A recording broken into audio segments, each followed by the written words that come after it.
سعودی عرب کی ایک عدالت میں ایک مقدمے کا فیصلہ سنایا گیا اور قاضی خود رونے لگا۔ ساتھ میں جتنے لوگ موجود تھے سب کی آنکھیں بھیگ گئیں۔ یہ واقعہ ایک شخص کا ہے جو ایک گاؤں میں رہتا تھا۔ اس کی 90 سال کی بوڑھی ماں تھی جو اس کے لیے اس کی کائنات تھی۔ یہ شخص بوڑھا ہو چکا تھا اور غربت میں دن بسر ہو رہے تھے۔ یہ اپنی ماں کی دن رات دیکھ بھال کرتا اور ماں کو بھی اس بیٹے سے بہت زیادہ محبت تھی اور وہ صبح و شام اس کے لیے دعائیں کرتے نہ تھکتی۔ یہ شخص اپنی ماں کی خدمت میں سکون آخرت کا اچھا گھر دیکھتا تھا۔ سب کچھ ٹھیک جا رہا تھا کہ ایک دوسرا بیٹا جو شہر میں رہتا تھا وہ اپنی ماں کو لینے آ گیا اور اس کا مطالبہ تھا کہ اتنے عرصے تم نے ماں کو رکھا، اب میں اپنے پاس رکھوں گا۔ اس شخص کے لیے یہ ایسا تھا کہ جیسے کسی نے جان سے بڑھ کر کچھ مانگ لیا ہو۔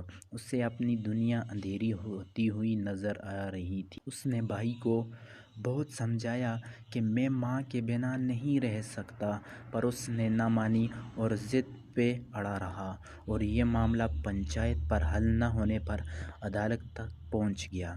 قاضی نے پہلے کوشش کی کہ دونوں کے بیچ صلح ہو جائے، پر ایسا نہ ہوا تو قاضی نے ماں کو عدالت میں لانے کو کہا اور جب اسے لایا گیا تو قاضی نے اس سے پوچھا کہ آپ کو کس کے ساتھ رہنا ہے۔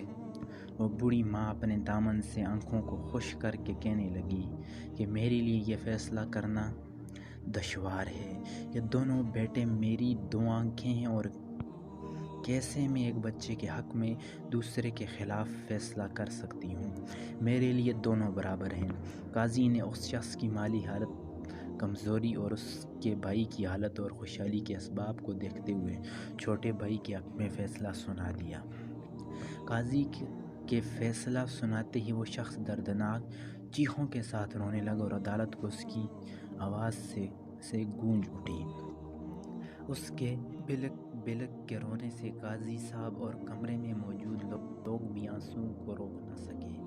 قاضی صاحب روتے ہوئے کرسی سے اٹھ گئے اور کمرے کے لوگ اس شخص سے گلے لگ کر روئے۔ جب اس شخص نے اپنی ماں کے قدموں کو بوسہ دیتے ہوئے رخصت ہونے کی اجازت چاہی تو چھوٹے بھائی کی بھی چیخیں نکل گئیں۔ یہ واقعہ پڑھ کر غور کریں کہ جن بوڑھی ماؤں کو اولڈ ہاؤس وغیرہ میں چھوڑ دیا جاتا ہے یا انہیں الگ کر دیا جاتا ہے، اگر انہوں نے یہ پڑھ لیا تو ان پر کیا گزرے گی۔